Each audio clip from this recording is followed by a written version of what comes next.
தமிழக சட்டமன்றத்தில் டீலிமிட்டேஷனுக்கு எதிரான ஒரு தீர்மானத்தை தாவேகா அரசு கொண்டு வந்து நிறைவேற்றியிருக்கிறது. சில கட்சிகள் இதை எதிர்த்திருக்கிறது, திமுக இதை ஆதரித்திருக்கிறது. ஏற்கனவே 2024 திமுக ஆட்சியின் போது கொண்டு வரப்பட்ட இதே தீர்மானத்தை மீண்டும் தாவேகா இந்த சட்டமன்றத்தில் கொண்டு வர வேண்டிய அவசியம் என்ன? இதனுடைய பின்னணியில் இருக்கக்கூடிய அரசியல் என்ன? உண்மையிலேயே டீலிமிட்டேஷன் அப்படிங்கிறது என்ன? அதுல எந்த மாதிரியான பாதகங்கள் இருந்து கொண்டிருக்கிறது? பாஜக ஏன் இதை கொண்டு வருவதற்கு அதிதீவிரம் காட்டிக் கொண்டிருக்கிறது? என்னென்ன இதனுடைய பின்னணியில் நடந்து கொண்டிருக்கிறது பார்ப்போம் காணொலி. முதல்ல டீலிமிட்டேஷன் அப்படிங்கிறது என்ன அப்படிங்கிறத பார்த்துருவோம். இது பாராளுமன்ற தொகுதி மறுவரையறை.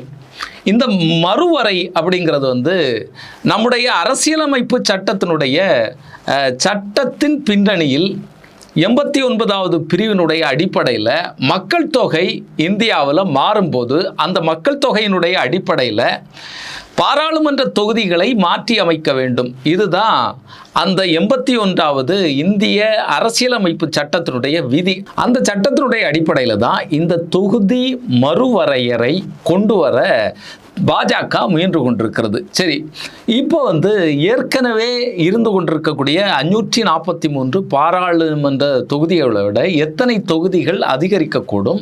இதனால் எந்த வகையில் தமிழ்நாடு மாதிரியான தென் மாநிலங்கள் பாதிக்கப்படக்கூடும் அப்படிங்கிறது தான் இப்போ மிகப்பெரிய விவாதமாக உருவெடுத்திருக்கிறது.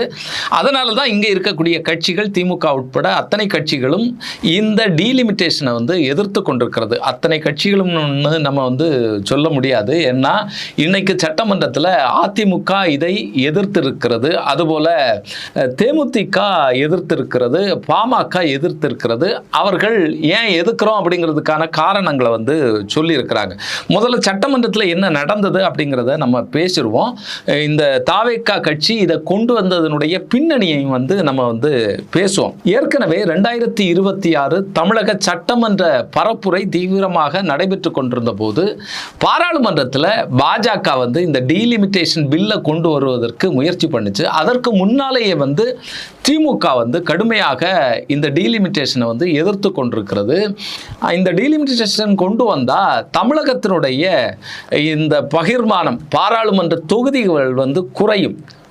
இந்திய அளவில் இருக்கக்கூடிய பாராளுமன்ற எண்ணிக்கையினுடைய அடிப்படையில் பார்த்தோம்னு சொன்னால் இப்போ இருக்கிறத விட கணிசமான அளவுக்கு குறைந்து போகும். அதனால நம்முடைய பிரதிநிதித்துவம் அங்கே இருக்காது. ஏதாவது சட்டங்கள் பாஸ் ஆக்கும் போது, ஏதாவது தீர்மானங்கள் கொண்டு வரும்போது வட மாநிலங்கள் ஒரு முடிவெடுத்தாலேயே அது நிறைவேறக்கூடிய ஒரு மோசமான ஒரு சூழல் ஏற்படும். இது ஜனநாயகத்திற்கு நல்லது அல்ல. அப்படிங்கிறதுனால திமுக இதை கடுமையாக எதிர்த்தது. 2024 சட்டமன்றத்தில் இதை எதிர்த்து தீர்மானம் நிறைவேற்றினாங்க. அதன் பிறகு பார்த்தீங்கன்னு சொன்னால், ஏற்கனவே சொன்னது போல 2026 சட்டமன்ற பரப்புரை தீவிரமாக தமிழகத்தில் நடைபெற்று கொண்டிருந்த போது அவங்க பாராளுமன்றத்தில் கொண்டு வர்றதுக்கு இதை முயற்சி செய்தார்கள். அந்த நேரம் அந்த டீலிமிட்டேஷன் நகலை எரித்து இந்தியா முழுவதும் ஒரு பரவலான கவனத்தை மட்டுமல்ல, ஒரு எதிர்ப்பை கிளர்ந்தெழச் செய்ய ஒரு அதிரடியான நடவடிக்கைகளை திமுக மேற்கொண்டது. அப்போது அதற்கு முன்னாலேயே பார்த்தீங்கன்னு சொன்னால், இந்த டீலிமிட்டேஷன் அப்படிங்கிறது என்ன, இதனுடைய அச்சமார்ந்த விஷயங்கள் என்ன, இதனுடைய பாதிப்புகள் என்ன, குறிப்பாக தென் மாநிலங்களுக்கு அப்படிங்கிறத திமுக தொடர்ந்து பேசிக்கொண்டே இருக்கிறது. 2025 மார்ச் மாதத்தில் தமிழகத்தில் பார்த்தீங்கன்னு சொன்னால், பல மாநிலங்களுடைய முதலமைச்சர்கள், எதிர்க்கட்சி தலைவர்களை எல்லாம் அழைத்து ஸ்டாலின் அவர்கள் இங்கே ஒரு கூட்டத்தை போட்டார். இந்த டீலிமிட்டேஷனை எதிர்த்து கேரளா, ஆந்திரா, பஞ்சாப், அதுபோல் பல மாநிலங்களுடைய முதலமைச்சர்கள் வந்திருந்தாங்க, எதிர்க்கட்சி தலைவர்கள் வந்திருந்தாங்க. அதில் தான் இந்த ஃபேர் டீலிமிட்டேஷன் தான் தேவை. ஒட்டுமொத்தமாக அவர்கள் நினைப்பது போல டீலிமிட்டேஷன் கொண்டு வரக்கூடாது, அது மற்ற மாநிலங்களை பாதிக்கும். அதற்கு முதலமைச்சர் ஸ்டாலின் அவர்கள் சொன்ன காரணம், திமுக சொன்ன காரணம் பார்த்தீங்கன்னு சொன்னால், இந்த மக்கள் தொகையை கணிசமாக குறைப்பதற்கான, மக்கள் தொகை கட்டுப்பாடை கொண்டு வருவதற்கான முயற்சிகளை தமிழகம் மேற்கொண்டது, கேரளம் மேற்கொண்டது. அதன் மூலமாக பார்த்தீங்கன்னு சொன்னால் தென் மாநிலங்களில் மக்கள் தொகை கட்டுப்படுத்தப்பட்டது. 1971 பிறகு இது வந்து நடைமுறையில் வந்தது. முன்னாள் பிரதம மந்திரியாக இருந்த இந்திரா காந்தி அவர்கள் தான் இதை வந்து கொண்டு வந்தாங்க. சரி, அதனுடைய அடிப்படையில் வந்து மத்திய அரசாங்கம் சொன்ன அந்த திட்டங்களை இங்கே வந்து நடைமுறைப்படுத்தி அதன் மூலமாக ஒரு மக்கள் தொகை கட்டுப்பாட்டை உருவாக்குனது. அதனுடைய பின்னணியில் இங்கே பல வளர்ச்சிகள் நடந்தது, அது வேற விஷயம். ஆனால் இப்போது பார்த்தீங்கன்னு சொன்னால் அதே சட்டம் இந்தியா முழுவதும் போடப்பட்ட போது அந்த மக்கள் தொகை கட்டுப்பாட்டை நடைமுறைப்படுத்தாத வட மாநிலங்கள், பீகார், குஜராத், உத்தரப்பிரதேசம், இந்த மாதிரியான மாநிலங்களில் இன்னைக்கு பார்த்தீங்கன்னு சொன்னால் மக்கள் தொகை பெருகி இருக்கிறது. அன்னைக்கு 1971 மக்கள் தொகை கணக்கெடுப்பையும் இப்போது இருக்கக்கூடிய கணக்கெடுப்பையும் பார்த்தா மிகப்பெரிய அளவில் வேறுபாடு வந்து இருந்து கொண்டிருக்கிறது. தமிழகத்தில் வந்து இந்த மக்கள் தொகை குறைந்திருக்கிறது. அப்போது ஒன்றிய அரசாங்கம் சொன்ன ஒரு திட்டத்தை ஏற்று அதை செயல்படுத்திய தமிழகம் போன்ற மாநிலங்களுக்கு இந்த டீலிமிட்டேஷன் மூலமாக பாராளுமன்ற தொகுதிகள் குறைக்கப்பட்டு ஒரு அநீதி விளைவிக்கக்கூடிய வாய்ப்பு இருக்கிறது. அதனால் நாங்கள் இதை வன்மையாக எதிர்க்கிறோம் அப்படிங்கிறது தான் தமிழகத்தினுடைய குரலாக வந்து இருக்கிறது. இது ரொம்ப ரொம்ப நியாயமான விஷயம். சரி, இன்னைக்கு வந்து சட்டமன்றத்தில் இதை கொண்டு வராங்க. தாவேக அரசு வந்து கொண்டு வருகிறது. திமுக சொல்லக்கூடியது என்ன? ஃபேர் டீலிமிட்டேஷனை நீங்கள் கொண்டு வாங்க, ஆனால் அது நியாயமான வகையில் இருக்கணும் அப்படிங்கிறது தான் திமுகவினுடைய நிலைப்பாடாக இருக்கிறது. ஏற்கனவே சொன்னது போல் அரசியலமைப்பு சட்டத்தினுடைய 81வது பிரிவினுடைய அடிப்படையில் நிச்சயமாக இந்த டீலிமிட்டேஷன் பண்ணியே தீரணும். அது 1971 வந்து அவர்கள் இதை நடைமுறைப்படுத்த வந்து பார்த்தாங்க. அந்த நேரம் பார்த்தீங்கன்னு சொன்னால் இந்த மக்கள் தொகை கட்டுப்படுத்துறதுக்கான விஷயங்கள் நடந்து கொண்டிருந்ததுனால இதை கொண்டு வந்தால் மாநிலங்கள் இதில் கவனம் செலுத்தாது, இந்த மக்கள் தொகையினுடைய அடிப்படையில் தான் நமக்கு பாராளுமன்ற தொகுதிகள் குறைஞ்சிரும் அப்படிங்கிறதுனால இதை வந்து கண்டுகொள்ளாமல் விட்டாங்க. அதற்கு வந்து அந்த சட்டத்தில், அரசியலமைப்பு சட்டத்தில் ஒரு மாற்றத்தை வந்து கொண்டு வந்தாங்க. அது என்ன மாற்றம்னு பார்த்தீங்கன்னு சொன்னால் அடுத்த 25 வருடங்களுக்கு இந்த டீலிமிட்டேஷனை வந்து செய்கிறது இல்லை, நடைமுறைப்படுத்துறது இல்லை அப்படிங்கிறது தான் அதனுடைய மாற்றம், கொண்டு வந்த மாற்றம். அதற்கு பிறகு பார்த்தீங்கன்னு சொன்னால் 2001 மறுபடியும் மத்திய அரசாங்கம் வந்து இந்த டீலிமிட்டேஷனை கொண்டு வருவதற்கு முயற்சி பண்ண போது தமிழகம் வந்து இதை கடுமையாக எதிர்த்தது. அதற்கு காரணம் ஏற்கனவே நம்ம சொல்லிட்டோம். இந்த மக்கள் தொகை கட்டுப்படுத்தினது, இந்த மக்கள் தொகையை கட்டுப்படுத்தினதுக்கு எங்களுக்கு நீங்கள் தரக்கூடிய தண்டனையா அப்படின்னு கேட்டதனுடைய விளைவாக இது மீண்டும் ஒரு 25 வருடங்கள் வந்து மாற்றி வைக்கப்பட்டது. அதுக்கும் வந்து இந்த அரசியலமைப்பு சட்டத்தில் ஒரு மாற்றத்தை வந்து கொண்டு வந்தாங்க. அதனுடைய அடிப்படையில் பார்த்தீங்கன்னு சொன்னால் இப்போது அடுத்த கட்டம் வந்திருக்கிறது. இந்த 25 வருடம் முடிந்து 2026 இப்போது வந்திருக்கிறது. இந்த நிலையில தான் இந்த டீலிமிட்டேஷன் தொகுதி மறுவரையறை செய்வதற்கு இப்போது துணிந்திருக்கிறது பாஜக. இதில் பாஜகவுக்கு எந்த மாதிரியான விஷயங்கள், எந்த மாதிரி அவர்களுக்கு இது பலனளிக்கும், இப்படிங்கிற விஷயங்கள்லாம் இருக்குது. இப்போ நமக்கு சட்டமன்றத்தை பார்ப்போம். இப்போ சட்டமன்றத்தில் பார்த்தீங்கன்னு சொன்னால் ஆதவ் அர்ஜுனா பேசும்போது என்ன சொல்கிறாருன்னு சொன்னால் இந்த டீலிமிட்டேஷனே ஆகாது, டீலிமிட்டேஷனே பண்ணக்கூடாது அப்படின்னு வந்து அவர் சொல்கிறாரு. திமுக என்ன சொல்லுது? நியாயமான வகையில் இந்த டீலிமிட்டேஷன் நடத்தப்படணும் அப்படிங்கிறத வந்து சொல்லுது. ஆனால் இந்த தாவேகா சொல்கிறது டீலிமிட்டேஷனே நடத்தக்கூடாது அப்படிங்கிறத வந்து சொல்கிறாங்க. ரெண்டுக்குமே வேறுபாடு உண்டு. டீலிமிட்டேஷன் நடத்தாமல் இருக்க முடியாது. அரசியலமைப்பு சட்டத்தை பின்பற்றக்கூடிய இந்தியா மாதிரியான நாட்டில் அதை செய்யாமல் இருக்க முடியாது. அப்படின்னா அப்படி அதை செஞ்சாச்சுன்னு சொன்னால் அரசியலமைப்பை மீறுவதாக அது கணக்கில் எடுத்துக்கொள்ளப்படும். ஒருவேளை வந்து டீலிமிட்டேஷன் கொண்டு வரலன்னா நாளைக்கே வந்து வழக்குகள் நீதிமன்றத்தில் வர்றதுக்கான வாய்ப்பு உண்டு. அந்த வழக்குகளுடைய அடிப்படையில் டீலிமிட்டேஷன் கொண்டு வரணும் அப்படிங்கிற உத்தரவுகள் வந்து பிறப்பிக்கிறதுக்கான சூழலும் வாய்ப்பும் வந்து இங்கே உண்டு. ஏன்னா இங்கே நடக்கிறது வந்து அரசியலமைப்பு சட்டத்தினுடைய ஆட்சி தான் இங்கே நடந்து கொண்டிருக்கிறது. இங்கே ஏதாவது செய்யணும்னா அதில் ஏதாவது மாற்றங்களை கொண்டு வந்து தான் இதை வந்து செய்ய முடியும். சரி, இப்போ திமுகவினுடைய கோரிக்கையை நம்ம எடுத்துக்கொண்டோம்னு பார்த்தீங்கன்னு சொன்னால் குறிப்பிட்ட சதவீதம் அளவிற்கு நீங்கள் வந்து இந்த பாராளுமன்ற தொகுதிகளுடைய எண்ணிக்கையை வந்து அதிகரிக்கணும். அது ஒவ்வொரு மாநிலத்திலையும், அதாவது இன்றைக்கி பார்த்தீங்கன்னு சொன்னால் தமிழகம், பாண்டிச்சேரி உட்பட தமிழகத்தில் 40 தொகுதிகள் இருக்கிறது. இந்த 40 தொகுதிகள் இருக்கும்போது இதில் அவன் 50%. இது ஏற்கனவே பாராளுமன்றத்தில் இந்த டீலிமிட்டேஷனை எதிர்த்து பேசும்போது கேசி வேணுகோபால் அவர்கள் கேரளத்தை சார்ந்த காங்கிரஸினுடைய முக்கியமான தலைவராக இருக்கக்கூடியவர், அவர் இந்த ஆலோசனையை சொன்னார். அதனுடைய அடிப்படையில் பாஜக இதை கொண்டு வருவதற்கான வாய்ப்பும் உண்டு. அந்த மாதிரியான ஒரு சிஸ்டத்தை தான் திமுக இப்போது சொல்லுகிறது. அப்போது தமிழகத்தில் பார்த்தீங்கன்னு சொன்னால் 40 தொகுதிகள் இருக்குதுன்னு சொன்னால் அது 60 தொகுதியாக மாறும்.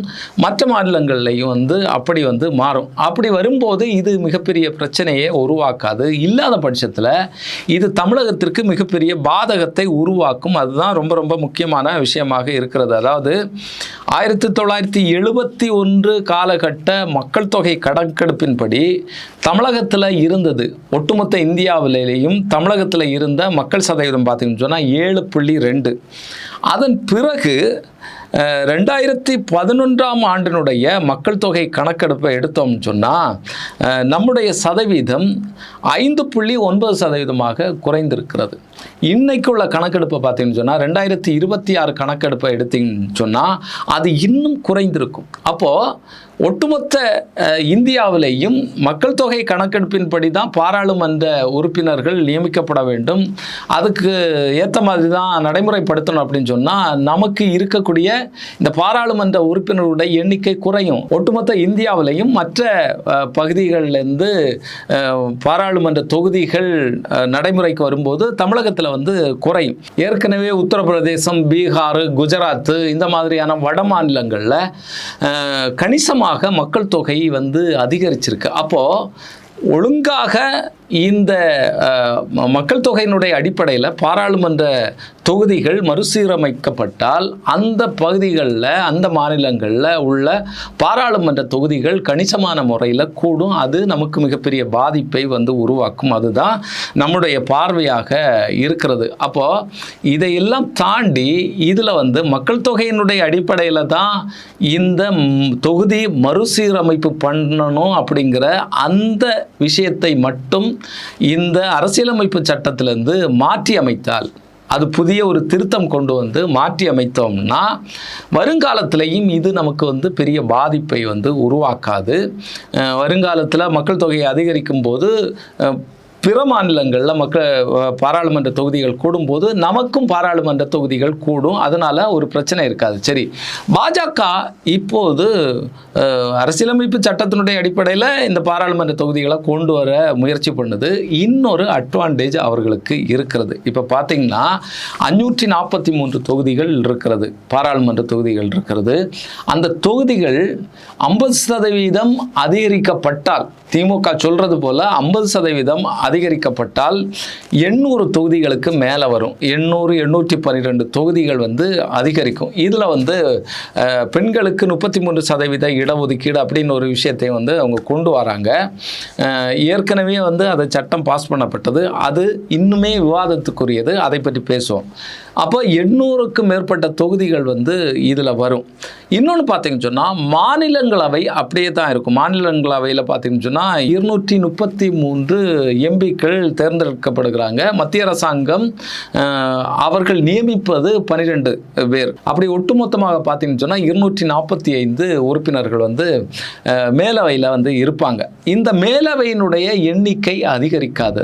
ஏற்கனவே பாஜகவினுடைய ஆட்சியிலையும் சரி, காங்கிரஸ் ஆட்சியிலையும் சரி, இவங்க ஒரு மசோதாவை கொண்டு நிறைவேற்றும் போது இங்கே பாராளுமன்றத்தில், இந்த நாடாளுமன்றத்தில் இவர்களுக்கு சாதகமாக இது ஓட்டெடுப்பில் வெற்றி பெற்றாலும் இந்த மாநிலங்களவையில் மேலவையில் பார்த்தீங்கன்னு சொன்னால் தோல்வி அடையும். என்னென்னா மாநிலங்களவையை பொறுத்தளவில் ஒவ்வொரு மாநிலத்திலையும் இருக்கக்கூடிய சட்டமன்ற உறுப்பினர்களுடைய எண்ணிக்கையை பொறுத்து தான் இந்த மேலவையில் எம்பி தேர்ந்தெடுக்கப்படுவார். ஒட்டுமொத்தமாக பாராளுமன்றத்தில் எலெக்ஷன் நடக்கும்போது பாஜக, காங்கிரஸ் இப்படிங்கிற ஒரு நிலையில் இங்கே இருக்கக்கூடிய பாராளுமன்ற உறுப்பினர் தேர்ந்தெடுக்கப்படுவார். ஆனால் சட்டமன்றத்தை பொறுத்தளவில் அந்த மாநிலத்தினுடைய நலன் சார்ந்து தான் அந்த மாநில உறுப்பினர்கள் தேர்ந்தெடுக்கப்படுவாங்க.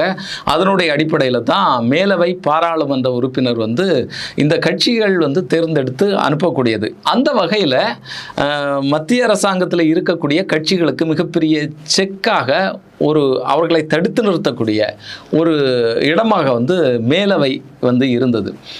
இந்த மேலவையினுடைய எண்ணிக்கை அதிகரிக்காது. அப்போது பாராளுமன்றத்தில் 800க்கும் மேற்பட்ட தொகுதிகள் கூடும், 812 தொகுதிகள் அதிகரிக்கும். ஆனால் மேலவையில் பார்த்தீங்கன்னு சொன்னால் அதே எண்ணிக்கை 250க்கு உட்பட்ட அதே எண்ணிக்கை தான் நீடிக்கும். இந்த வகையில் பார்த்தீங்கன்னு சொன்னால் மத்திய அரசாங்கத்திற்கு அது சாதகமானது. அது எந்த அரசாங்கம் நாளைக்கு வந்தாலும் சரி, அது அவர்களுக்கு சாதகமானது. இன்னொன்று பார்த்தீங்கன்னு சொன்னால் இந்த தொகுதி மறுவரையை மேற்கொள்ளும் போது 800க்கும் மேற்பட்ட தொகுதிகளை புதுசாக அவங்க கொண்டு வராங்க. பழைய தொகுதி புதிய தொகுதி எல்லாம் சேர்த்து கொண்டு வராங்கன்னு சொன்னால், ஏற்கனவே இப்போ இருக்கக்கூடியது பாஜக இருக்கிறது. ஏற்கனவே இருக்கக்கூடிய தொகுதிகளில் கணிசமாக இஸ்லாமியர்கள் இருப்பாங்க, சிறுபான்மையினர் இருப்பாங்க. அந்த தொகுதிகளை துண்டு துண்டாக உடைத்து பல தொகுதிகளுக்கும் பிரித்து போகக்கூடிய வகையில் இந்த தொகுதி மறுசீரமைப்பு செய்யக்கூடிய வாய்ப்பு இருக்கிறது. அவர்கள் அப்படித்தான் செய்வார்கள். ஏற்கனவே உங்களுக்கு நினைவு இருக்கும்னா, இதற்கு முன்னால் நடந்த தொகுதி மறுசீரமைப்பு விஷயங்களை எல்லாம் நீங்கள் எடுத்து பார்த்தீங்கன்னா தெரியும் உங்களுக்கு. குறிப்பாக உள்ளாட்சி இதில் நீங்கள் எடுத்து பார்த்தீங்கன்னாலே தெரியும். அங்கே யாராவது ஒரு பெரும்பான்மையாக இருந்து வெற்றி பெற்றுட்டு இருப்பாங்க. சில பகுதிகளில் இந்த மக்கள் முடிவெடுக்கக்கூடிய ஒரு சக்தியாக இருந்துட்டு இருப்பாங்க.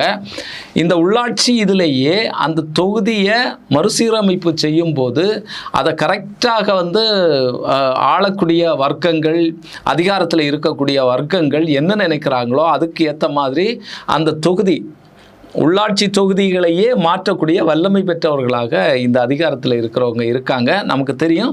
அதன் மூலமாக தமிழ்நாட்டிலேயே எத்தனை தொகுதிகள் இப்படி மாற்றப்பட்டிருக்கிறது. தலித்துகள் இருக்கக்கூடியது, சிறுபான்மை இருக்கக்கூடிய அந்த தொகுதிகள் எல்லாம் எப்படி மறுவரை செய்யப்பட்டது அப்படிங்கிறதெல்லாம் நமக்கு தெரியும். அப்போது இப்படி ஒரு தந்திரத்தை கையாளுறதுக்கான வாய்ப்பு 100% உண்டு. அதன்படி இந்த டீலிமிட்டேஷன் பில் பாராளுமன்றத்தில் தாக்கல் செய்யப்படும் போது அது வெற்றி பெற்றால், அவர்கள் நினைக்கக்கூடிய வகையிலேயே வெற்றி பெற்றால், அதாவது திமுக உட்பட பல கட்சிகள் குறிப்பிட்ட சதவீதம் உயர்த்தணும் அப்படின்னு சொல்கிறாங்க. பாஜக அப்படி இல்லை, மக்கள் தொகையினுடைய அடிப்படையில். இப்போ திமுக சொல்லக்கூடிய அளவிலேயே அவங்க 50% நமக்கு பாராளுமன்ற தொகுதிகளை ஒவ்வொரு மாநிலத்திலையும் நம்ம வசதி கொடுப்போம் அப்படின்னு சொன்னால், அதனுடைய அடிப்படையில் மாற்றி அமைத்தாலே அது பாஜகவிற்கு சாதகமாக அமையும். நாளைக்கு வேறு கட்சிகளுக்கும் அது சாதகமாக அமையும் அப்படிங்கிறது. அதனாலேயே பார்த்தீங்கன்னு சொன்னால் காங்கிரஸ் இதை இப்போது வலிமையாக எதிர்க்கிறது அப்படிங்கிற எண்ணமும் இருக்குது. ஏன்னா திமுகவோட சேர்ந்து ஃபேர் டீலிமிட்டேஷன் தான் நமக்கு தேவை அப்படின்னு சொல்லி கொடி பிடித்த ஆட்கள் தான் காங்கிரஸ், கம்யூனிஸ்டுகள், விடுதலை சிறுத்தைகள், இந்த கட்சியெல்லாம். அதன் பிறகு பார்த்தீங்கன்னு சொன்னால் இப்போ தமிழகத்தில் இந்த டீலிமிட்டேஷன் பில்லுக்கு எதிராக பாராளுமன்ற உறுப்பினர்கள் எல்லாம் தாவேக்கா கூட்டுச்சு. அதில் முடிவெடுத்தது இந்த டீலிமிட்டேஷனே தேவையில்லை, அதை ஒட்டுமொத்தமாக ரத்து செய்யணும் அப்படிங்கிறது தான் இவர்களுடைய இதாக இருக்குது. அதை எதிர்த்து தான் தொடர்ந்து மாணிக் தாக்கூர் போன்ற ஆட்கள் பேசிகிட்டு இருக்கிறாங்க. அப்போது பாஜக இந்த தொகுதி மறுசீரமைப்பில் ஏதாவது தந்திரங்களை பண்ணி காங்கிரஸுக்கு, குறிப்பாக சிறுபான்மையினுடைய வாக்குகள், தலித்துகளுடைய வாக்குகள் வராத மாதிரி செய்யக்கூடிய ஒரு மறுவரையை, இந்த பாராளுமன்ற தொகுதிகளை பிரிக்கக்கூடிய வேலையை அவர்கள் செய்யக்கூடும் அப்படிங்கிற ஒரு அச்சமும் நிலவி கொண்டிருக்கிறது. பார்ப்போம் வரக்கூடிய நாட்களில் இது சம்பந்தமாக என்னென்ன நடக்க இருக்கிறது அப்படிங்கிறது நம்ம பொறுத்திருந்து பார்க்க வேண்டியதாக இருக்குது. வரும் நாட்களில் சந்திப்போம். வணக்கம்.